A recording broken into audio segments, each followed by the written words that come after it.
Buenas tardes, nos acompaña el día de hoy Monseñor Óscar Urbina, arzobispo de la Arquidiócesis de Villavicencio, presidente de la Conferencia Episcopal de Colombia. Él nos va a acompañar haciendo la reflexión en torno a la práctica social de teología y algunas preguntas, dándonos algunos consejos y orientaciones sobre esta materia. Monseñor, buenas tardes. Muy buenas tardes y buenas tardes también a todos los que nos siguen a través de esta grabación. Monseñor, entonces le invito a que compartamos algunas preguntas frente a la práctica social en teología.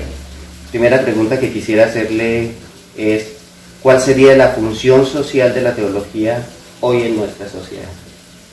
Hoy en la sociedad, cuando estamos en un cambio de época que es como una bisagra, como sucedió de una manera muy fuerte en el Renacimiento, que se cambió la concepción antropológica, la concepción del saber, y la teología vino y tuvo que responder también a esa realidad. Y entonces en este cambio de época hay el nacimiento de un nuevo humanismo, porque hoy la persona viene definida como relación, de manera especial con la creación, con los demás, y para nosotros como teólogos, pues con Dios. Y entonces la antropología teológica va a tener y tiene un papel muy importante. Incluso pues la Comisión Bíblica de Roma publicó el año pasado esa reflexión de nuevo sacada de la Biblia sobre el hombre. Pienso que esa es una primera beta que tenemos que aprovechar en esa dimensión social, porque de esa concepción antropológica nace también nacen los demás elementos sociales. El Papa por eso insiste mucho, como el corazón de la economía es la persona, el corazón de la política es la persona, el corazón de la relación, ahora en la última encíclica sobre la fraternidad, es la relación entre nosotros. Entonces yo veo que hay, a través de la antropología teológica, hay una incidencia social que se puede hacer muy grande. En esa incidencia de la teología en la sociedad, ¿cuál sería el llamado de la Iglesia hoy en el quehacer teológico en la realidad del país?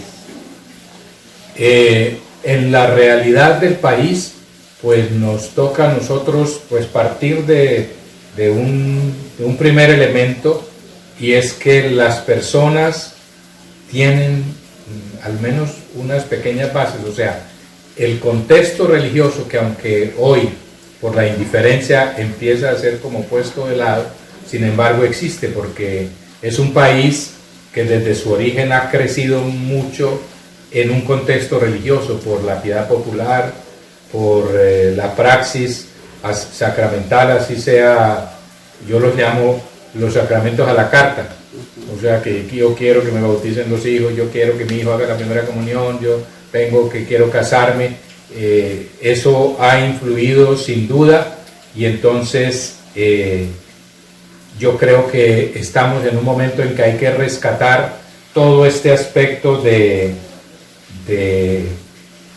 fraternal y de comprensión profunda de las relaciones, que son las que en últimas llevan a una reconciliación. Por ejemplo, en los momentos de polarización que estamos viviendo, el aspecto de la responsabilidad frente a la creación, me parece que el resurgir de la teología de la creación incide sobre un país que tiene tanta biodiversidad, y ahí hay un elemento que me parece que es muy valioso, y todo el tema de la justicia, que parte especialmente desde la teología moral.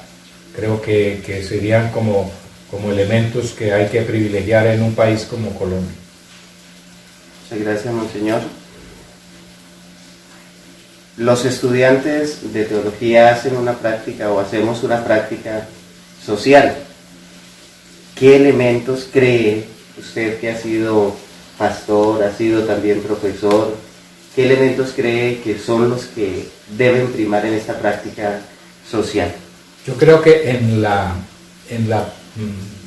prácticas que realizan como estudiantes, una profundización en la cultura es muy importante, porque no podemos encarnar el Evangelio como teólogos si no conocemos la cultura, la riqueza que ella tiene, las semillas del verbo que existen en ella, y sobre todo porque hay una interculturalidad muy grande a nivel global y a nivel local. Si a nivel global todo lo que está incidiendo por la técnica y sobre todo por las nuevas tecnologías de la información y la comunicación, pero también el mestizaje de nosotros hace que nosotros seamos una raza única. En América Latina, por ejemplo, el Cono Sur está muy marcada por la concepción cultural europea. Brasil tuvo una gran influencia, todo el tema de los afro-brasileños. Muchos de los otros países, desde el Perú y Bolivia hasta México, tienen una influencia muy grande de la cultura indígena porque han permanecido muchos pueblos. En cambio nosotros nos mezclamos y nosotros tenemos mezcla española, árabe, indígena, afrocolombiana. Entonces es un pueblo muy único en el aspecto cultural, y a mí me parece que al hacer la praxis, como son encuentros donde uno puede incluso colocar las personas a definirse y todo eso, encontrar, yo pienso que a partir del número 19 de la Evangelii Gaudium del Papa San Pablo VI, donde para mí se define muy bien lo que es la cultura, que está en el corazón primero de la persona y está en el corazón de la sociedad. Los valores, las ideas fundamentales, las modas, las maneras de relacionarse. Es decir, él hace una enumeración bien interesante, y a mí sí me parece que en la praxis habría un elemento bien interesante para plantear, especialmente a la antropología teológica, la riqueza de la cultura colombiana, en la que es necesario encarnar pues la reflexión teológica, que al fin y al cabo es reflexión sobre el Evangelio. ¿Usted en su práctica docente recuerda alguna anécdota sobre la enseñanza, sobre el aprendizaje de los estudiantes que haya sido significativa? Pues lo que más me ha impactado siempre es en esa misma línea de tener como una gradualidad, si uno conoce muy bien al hombre, es más fácil dar el paso hacia el hombre Dios, que es Jesucristo, y la vivencia en la comunidad, que es toda la dimensión eclesiológica. Entonces yo insistía mucho como en esas tres gradas, o sea, la antropología teológica, la cristología y la eclesiología, lógicamente sin dejar de lado pues toda la iluminación que viene desde la revelación en el primero y en el segundo testamento, pero como elementos, digamos, como un humus donde se siembran las semillas. Y yo digamos, esa es la experiencia que a mí me quedó. Yo fui ante todo pues docente de filosofía, pero yo insistía mucho en que en la filosofía lo más importante era la síntesis antropológica, porque eso daba paso tanto para comprender a Jesucristo, como para comprender también la misma antropología teológica, o sea, poner las bases. Entonces eso es como una experiencia que me quedó a mí y que me acompañó durante los años que yo fui docente. Regálenos 5 características que debería tener un profesor ideal. un docente ideal? Primero, ser un hombre de oración, porque yo creo que eso de hacer la teología de rodillas, pues todavía es muy válido y grandes teólogos de nuestro tiempo han hablado precisamente que este es un milenio de mística y lo estamos percibiendo, o sea, no en todos, pero estamos percibiendo como la búsqueda de una mística pues que hablaron sí, los teólogos hacia finales del siglo pasado. Entonces, un hombre de oración. En segundo lugar, un hombre de profunda reflexión, como ya lo dije antes, sobre la antropología y la cultura. En tercer lugar, pues que sea un hombre muy inspirado e iluminado por la palabra de Dios, porque creo que la riqueza que hay de reflexión bíblica la tenemos que ayudar a expandir, sobre todo porque hoy estamos en una concepción de la verdad como hermenéutica, y entonces eso le ayuda a un teólogo a que, siguiendo esa línea y profundizándola, no quedándose en las ramas, iluminarse desde ese aspecto.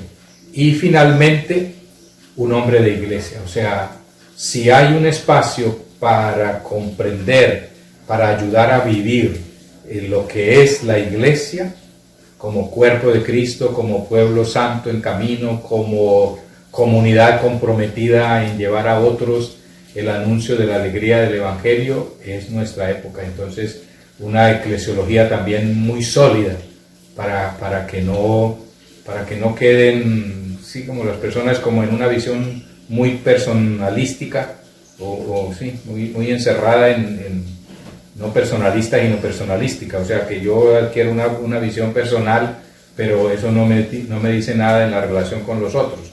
Entonces me parece a mí que en ese aspecto sería bien interesante y que ayude como a despertar en los alumnos, que hoy son muy importantes en la enseñanza de la teología, los procesos, o sea que no queden como estancos los tratados, sino que eso tiene todo un proceso del aprendizaje. Eso sería como lo que yo veo. Finalmente, un mensaje para los compañeros que estamos haciendo esta práctica, motivándoles pues a ser buenos profesores, buenos formadores, como lo decía usted también, en cuanto a generar procesos de enseñanza-aprendizaje que humanicen, pero que proyecten también al hombre en la sociedad.